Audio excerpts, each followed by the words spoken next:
Hi friends, కొన్ని emergency situations వల్ల మేము రివ్యూస్ చేయలేదు. 17 నుంచి మేము ఆపేసాం. కాబట్టి ఈ రోజు నుంచి మేము కంటిన్యూస్ గా చేస్తాం అన్నమాట. నేను ఎపిసోడ్ నుంచి మేము కంటిన్యూస్ గా చేస్తాం. దయచేసి MDVVHJ వీడియోస్ ఛానల్ ని వీడియోస్ చూసి సబ్స్క్రైబ్ చేయండి. ఇంకా నిన్నటి ఎపిసోడ్ విషయానికి వస్తే, మళ్ళీ దొంగతనాల పరంపర కొనసాగింది. పాపం ఒక్క రోజే అయింది దివ్య వచ్చి, ఆ దివ్య బట్టలని సంజన శ్రీజ కలిసి దొంగతనం చేశారు. అది అయిన తర్వాత కనిపెట్టడానికి చాలా టైమే పట్టింది. దివ్య ఏమొంచి ఫస్ట్ ర్యాక్ లో బట్టలు లేకపోతే దివ్యకు అర్థమైపోయింది. దివ్య చాలా స్మార్ట్ గా గేమ్ ఆడుతుంది, నాకు అర్థమైంది. సంజన గారు నా బట్టలు ఏమని అడిగింది తెలివిగా. సంజన ఏమి తెలియకుండా నాటకాలు ఆడింది.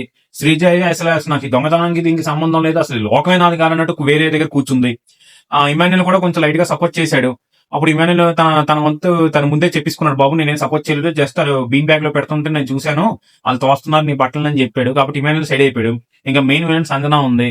హరీష్ అయితే ఏదో పెద్ద లీడర్ లాగా, అసలు మీరు ఏం చేస్తున్నారు, సైకో లాగా, కొత్త అమ్మాయి కదా బట్టలు కూడా తీసేస్తారని చెప్పి హరీష్ కొంచెం రైజ్ అయ్యాడు. హరీష్ కి రీటుకి మధ్య కొంచెం వాగ్వాదం జరిగింది. ఇంకా నెక్స్ట్ కెప్టెన్సీ టాస్క్ విషయానికి వస్తే, ఈ టాస్క్ మనం బిగ్ బాస్ చాలా సీజన్స్ నుంచి చూస్తూనే ఉన్నాం.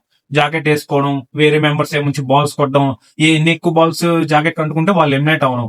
అలా లాస్ట్ కి ఇమాన్యుల్ కెప్టెన్ అయ్యాడు అనమాట. ఇమాన్యుల్ కెప్టెన్ అయ్యి హౌస్ అంతా ప్రశాంతంగా ఉంది. ఇమాన్యుల్ కూడా ఎమోషన్ నేను కెప్టెన్ అయిపోయినరా బాబు అని చెప్పి హ్యాపీగా ఉన్న సమయంలో అందరూ పడుకున్నప్పుడు లైట్లు ఆపేసిన తర్వాత బిగ్ బాస్ వచ్చి లైట్లు వేసి హార్న్ సౌండ్ చేశాడు. చేసిన తర్వాత అందరూ ఏమైందని చెప్పి హాల్లో కూర్చుంటే, ఎవరిదైతే రెడ్ సీట్ ఉంటుందో వాళ్ళని ఒకరిని ఇంటి నుంచి బయటికి వెళ్ళిపోయే విధంగా నామినేట్ చేయొచ్చు మిగతా వాళ్ళని చెప్పాడు.